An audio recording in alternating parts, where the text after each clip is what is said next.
नमस्कार, मैं प्रेयसी। स्वागत है आप सभी का द प्रिंट लाइन्स में।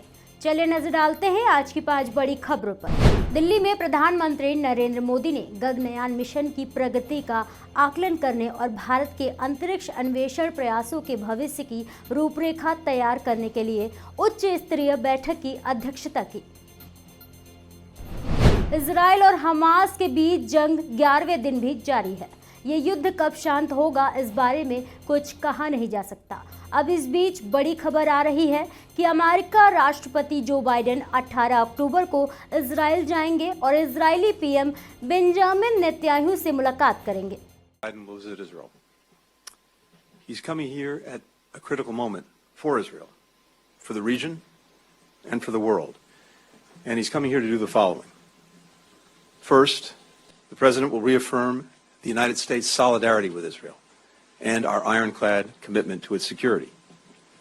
President Biden will again make clear, as he's done unequivocally since Hamas's slaughter of more than 1,400 people, including at least 30 Americans, that Israel has the right and indeed the duty to defend its people from Hamas and other terrorists and to prevent future attacks.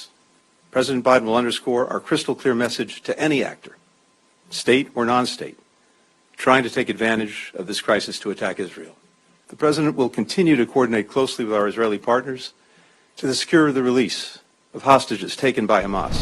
Britain के प्रधानमंत्री ऋषि सुनक ने 17 अक्टूबर को संसद में Israel Hamas के बीच चल रहे संघर्ष के बीच इजराइल को समर्थन किया।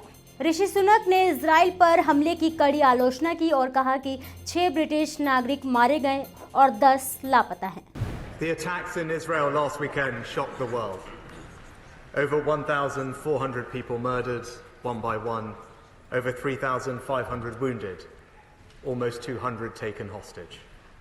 The elderly, men, women, children, babes in arms, murdered, mutilated, burned alive. We stand with you. We stand with Israel. The murdered and the missing come from over 30 countries, including the United Kingdom. The terrible nature of these attacks means it is proving difficult to identify many of the deceased. But with a heavy heart, I can inform the House that at least 6 British citizens were killed. A further 10 are missing, some of whom are feared to be among the dead. We are working with Israel to establish the facts as quickly as possible, and we are supporting the families who are suffering unimaginable pain. We are also helping British citizens who want to leave Israel. We've organised 8 flights so far, bringing out over 500 people, with more flights leaving today. We're working with neighbouring countries on land evacuations for our citizens in Gaza and the West Bank. Congress के घोषणा पत्र पर मध्य प्रदेश के मुख्यमंत्री शिवराज सिंह चौहान ने कहा, यह कांग्रेस का वचन पत्र नहीं, झूठ पत्र है। कांग्रेस का वचन पत्र नहीं, ये झूठ पत्र है। 5 साल पहले भी उनने 900 से ज्यादा वचन दिए थे जनता को, उनमें से 9 भी पूरे नहीं किए। आज तक लोग तरस रहे हैं। नौजवान 4,000 बेरोजगारी भत्ता कब मिलेगा? समर्थन मूल्य पर बोनस कब मिलेगा? समूहों का कर्जा कब माफ होगा? एक नहीं अनेकों वचन दिए थे, सारे के सारे झूठे निकले और आज फिर महा झूठ पत्र प्रस्तुत कर दिया। इस झूठ पर अब जनता भरोसा नहीं करने वाली। जनता जानती है कि भारतीय जनता पार्टी जो कहती है वो करती है। अरे हम तो जो नहीं कहते वो भी करते हैं। जैसे लाडली बहना योजना हमारे दृष्टिपत्र में नहीं थी, लेकिन हमने लागू की। लेकिन कांग्रेस की सच्चाई जनता जानती है, भ्रम में नहीं आने वाली। 7 अक्टूबर को अचानक आतंकी संगठन हमास ने इजराइल पर हमला किया था, जिसमें कई मासूम इजरायली नागरिक मारे गए थे।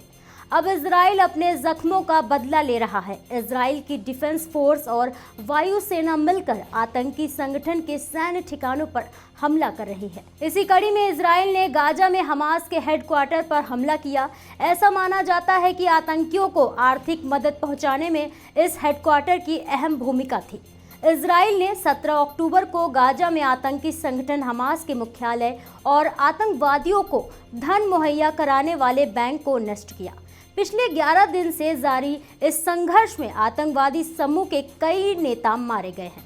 इजराइल ने आतंकियों को मार गिराने और मुख्यालय को तबाह करने के लिए गाजा में अलग अलग जगहों पर कई मिसाइलें दागी हैं। हमास को एक बड़ा झटका देते हुए 17 अक्टूबर को आईडीएफ द्वारा हमास के शूरा काउंसिलिंग के प्रमुख ओसामा माजिनी को मार गिराया, जो आईडीएफ के अनुसार वह लोगों को बंधक बनाने और इजराइल के खिलाफ हमलों का निर्देशन करने के लिए जिम्मेदार है। ऐसी ही महत्वपूर्ण खबरों को देखने के लिए जुड़े रहिए द प्रिंट लाइन्स के साथ।